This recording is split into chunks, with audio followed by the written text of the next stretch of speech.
Bonjour à tous, donc là on est mi-février, il fait beau. Dans quelques jours on aura le BRM 200 organisé par le CJF. Donc un BRM 200 qui sera route et gravel. Et là ce matin j'ai rendez-vous avec Christophe pour une reconnaissance de la version rookie. Donc il y aura 115 km en Sologne. Voilà, on va vous raconter tout ça. Alors Christophe, est-ce que tu peux nous raconter un petit peu cette version rookie? Qu'est-ce que c'est?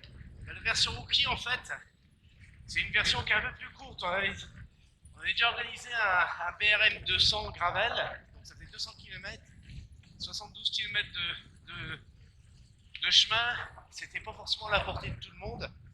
Donc cette année, on innove un peu et on propose une formule un peu plus courte. Donc il fait 115 km, il y a 42 km de chemin. Et ça, c'est pareil, c'est une même thématique en direction la Sologne, avec ces petits chemins, ces villages, et puis des coins assez sympas, quoi, en espérant voir un peu de gibier, parce que c'est la période, du grand gibier, on verra bien. Donc voilà, là on est sur une petite reconnaissance sur une des sections. C'est condamné pour l'instant, on va aborder un premier chemin qui est très bon, et ensuite on va rentrer dans la forêt où c'est plutôt sableux, et on va traverser quelques endroits où il y a des étangs. Très bien, à suivre.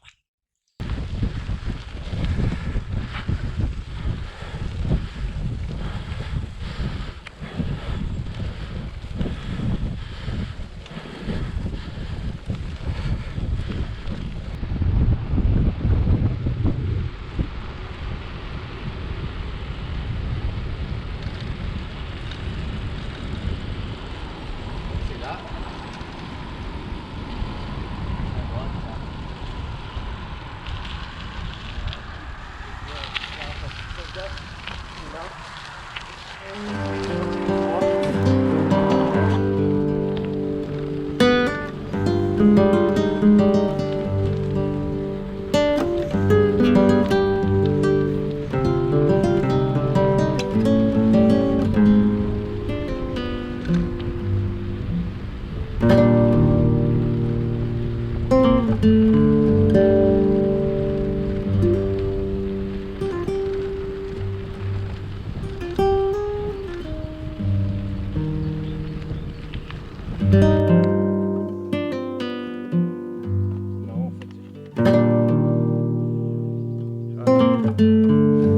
Un chemin typique sologno. Oui.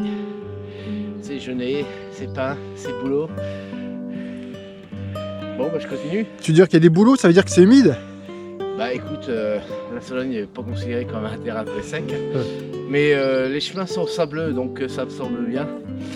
Et pour l'instant, même la traversée de la plaine de Leval, je pensais que ça allait être boueux et pas du tout. On pourrait presque prendre avec des vélos de route. Donc c'est relativement sableux, c'est plutôt sympa. Pas de soucis, pas de difficultés. Donc la partie argileuse est le plus au sud. La partie argileuse est plus au sud. On va pas la reconnaître ce matin, mais il y a un endroit oui, qui est plutôt dans un bas-fond, un peu plus humide. Ça passe, hein. Il y a 2 ans, les vélos passaient aussi par là. Et en fait, personne ne s'est plaint du tout. Et il y avait eu pas mal de pluie. Mais bon, on verra. Mais a priori, pas de soucis pour que ça passe. C'est plutôt même très sympa dans ce coin-là aussi, sous le soleil en tout cas. C'est très joli en tout cas. En vrai c'est bien. On continue. Voilà, et ben c'est bon, on y va. Alors là, on va tourner à droite. Bientôt. Ouais, c'est plus grand.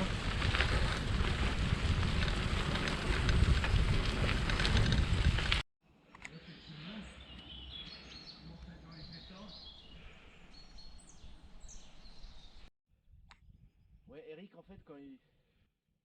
T'as le son, non?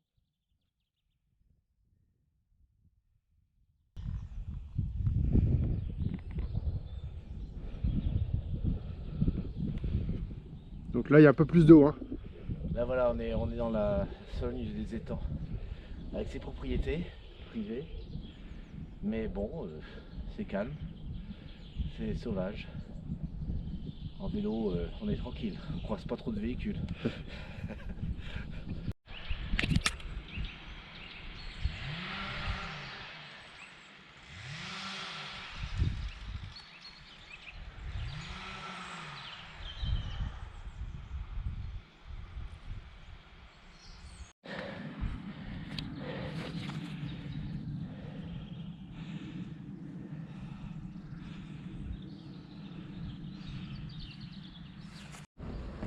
Ouais, voilà, reconnaissance terminée, petite reconnaissance, un peu plus de 12-13 km. On est revenu à Marcilly, d'où on était parti. Alors vous ne passerez pas par Marcilly, mais vous voyez un peu à quoi ressemblent les villages soloniaux.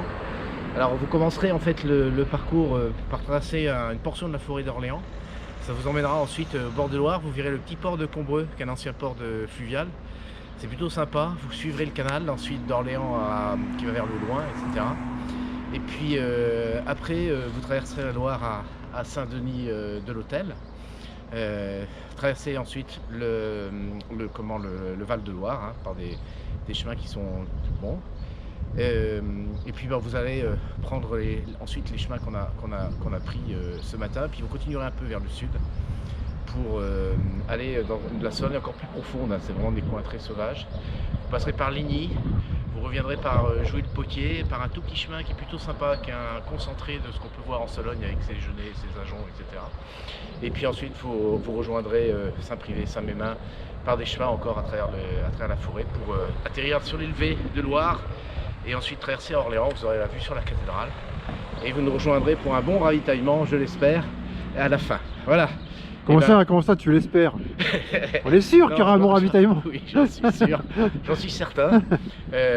On espère que ça vous aura plu. Et puis surtout, dites-nous en tout cas, dites-nous si c'était bien, si les choses à voir, etc. On est tout à fait prêts à améliorer sans cesse nos parcours. Puis peut-être que ceux qui ont fait le 115 feront le 200 l'année prochaine.